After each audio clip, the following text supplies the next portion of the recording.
안녕하세요. 포인트 성형외과 박남석 원장입니다. 여러분의 좋아요, 구독, 알람 설정을 꼭 부탁드리겠습니다. 환자분의 경우에는요, 다른 병원에서 전에 수술을 받으셨는데요. 이렇게 오른쪽 눈을 제대로 못 뜨고 라인이 높아지는 현상, 이 부분은 좁고요. 이 부분은 조금 더 넓습니다. 그런데 확연히 짝짝이로 보이고 있고, 이러한 현상 때문에 8개월 후에 수술하신 병원에서 다시 수술을 했지만 여전히 이런 양상이 보여서 저에게 방문하신 경우입니다. 수술을 하기 전에 보셔야 될 게, 실제로 자세히 보면은 이 아래 하안검의 높이와 이 하안검 높이가 다릅니다. 이쪽이 좀 더 위에 있습니다. 대칭이 완전히 맞진 않습니다. 모니터에 정확하게 그릴 수는 없고요. 살짝 이런 느낌으로 조금씩 차이가 있습니다. 그러니까 눈은 더 올라가 보이고요. 이 눈은 더 졸려 보이는 현상이 생깁니다. 그래서 실제로 이제 이 눈을 키웠을 때 이제 여기가 내려가 있기 때문에 실제로 너무 커 보일 수가 있습니다. 반대에 비해서. 그래서 그런 부분도 고려를 하고 수술해야 됩니다. 그렇다고 이거를 억지로 올리는 거는 또 수술이 너무 커지고 말이 안 됩니다. 그렇다고 또 내리는 것도 고민을 해야 될 부분이라서 이 안에서 해결을 하자고 하면 밑에 힘등으로 내리면 좀 도움됩니다. 해결을 하자고 하면 이제 이 부분에 이렇게 눈을 제대로 못 뜨는 부분을 조절을 하면서 바깥쪽과 크게, 그러니까 반대편과 크게 다르지 않도록 어느 정도 보이는 게 최대한 대칭으로 맞추는 게 중요하다고 생각을 합니다. 실제로 이제 이 높이를 완전히 맞출 수도 없고요. 또 눈동자의 보임을 완전히 맞출 수도 없고, 그런 문제가 있습니다. 환자분들은 간과하시는 부분들이 있는데요. 수술 전 모습에 대해서 잘 모르시는 경우가 많습니다. 자신이 수술 전에 이랬다, 어떻게 생겼다를 정확하게 분석적으로 못 봅니다.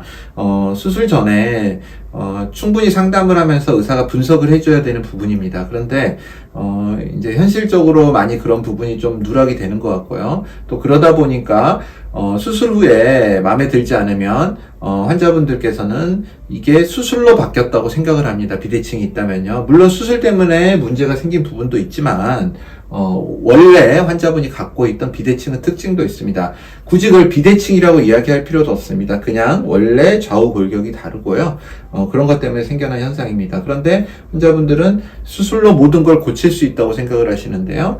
그러자면 이걸 올리자면은 안아골부터 모든 문제가 다시 다른 데서 또 어긋나게 됩니다. 마치 우리가 와이셔츠를 아래서부터 단추를 잘못 맸는데 위에서 그러면 완전히 어긋나 있겠죠? 근데 위에 단추를 아무리 맞춰도 아래까지 맞춰지지 않는 것과 같습니다. 결코 사람은 좌우가 대칭일 수 없고요.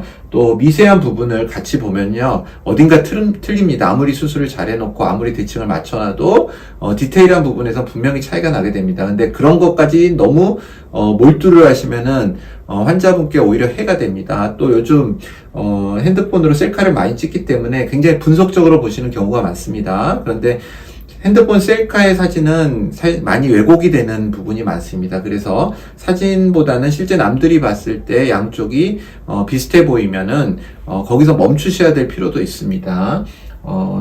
이처럼 이제 눈에 완전히 확연하게 드러나는 짝짝이의 경우 당연히도 대칭성을 위해서 노력을 수술을 해야 되겠지만 그렇지 않고 약간의 미미한 차이는 긁어부스럼이 되는 경우도 많습니다. 그래서 환자분들께서도 그런 점들을 충분히 유의하시고 수술을 받으시는 게 좋습니다. 우리 눈은 사실 쌍꺼풀이 생기면 안 되는 인종입니다. 눈이고요. 그래서 쌍꺼풀이 생긴다는 것 자체가 침습적으로 뭔가를 한다는 겁니다. 눈에다가 우리가 이런 데만 베어도요, 계속 아무리 잘 꼬매놔도요, 문제가 있습니다. 같을 수가 없죠. 한번 다치기 전과 다친 후는요. 마찬가지로 칼이 들어갔고 안에 구조를 바꿨습니다. 그래서 완벽하게 예전과 똑같으면서 쌍꺼풀이 생긴다, 그런 거 있을 수가 없습니다. 당장에 쌍꺼풀 수술을 하면 어느 정도 눈썹도 올라가고요, 눈을 뜨는 양상도 좀 바뀌게 되고요, 모든 게 달라지게 됩니다. 그런데 모든 게 편안하고 모든 게 동일하면서 쌍꺼풀만 생긴다, 그거는 이제 환자분들께서 화면에다가 이렇게 성형액 같은 걸로 줄을 그으면 그건 가능하겠죠. 그렇지만 현실적으로 수술에서는 무언가 반대급부가 생기게 됩니다. 그래서 그런 부분들이, 또 사람은 적응이라는 거를 거치기 때문에요, 당장 불편함이 없어지는 게 아니고 시간이 지나면서 그걸 적응해 나가면서 어느 정도 불편함이 떨어지는 경우도 많습니다. 모든 쌍꺼풀 수술은요, 얻는 게 있으면 잃는 게 있습니다. 그런데 얻는 게 훨씬 많기 때문에 하는 것이고요. 마찬가지로 재수술을 할 때도 난 수술 전에 이랬는데 완벽하게 수술 전으로 돌아가야지, 그러면 그거는 가능한 부분이 아닙니다. 지금 현 상황에서 문제가 되는 부분을 최대한 해결하고 남들이 봤을 때 어느 정도 편안한 눈이 되고, 또 기존의 불편함이 굉장히 심했다면 그 불편함을 굉장히 상쇄시키고, 또 시간이 지나면 적응을 하면서 그 불편함이 거의 없어지는 정도가 되겠죠. 그러한 인식을 가지고 수술을 임하셔야 될 거라고 생각합니다. 참 어려운 부분입니다. 의사로서도 환자분이 완전히 낫고 완전히 편안하고 완벽한 상태가 되면 참 좋겠습니다만은 현실적으로는 그런 게 참 어렵기 때문에 저도 많이 고민하고 있는 부분입니다. 어떻게든 하나라도 더 좋은 결과를 얻기 위해서 항상 고민하고 노력하고 있습니다. 환자분의 경우 수술 후 모습에서 보면 어느 정도 양쪽 눈의 대칭이 맞아지고요.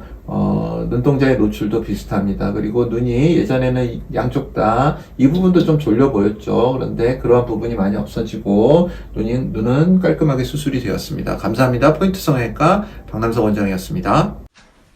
여러분의 좋아요와 구독이 저에게 큰 힘이 됩니다. 좋아요를 꾹 눌러주세요. 감사합니다.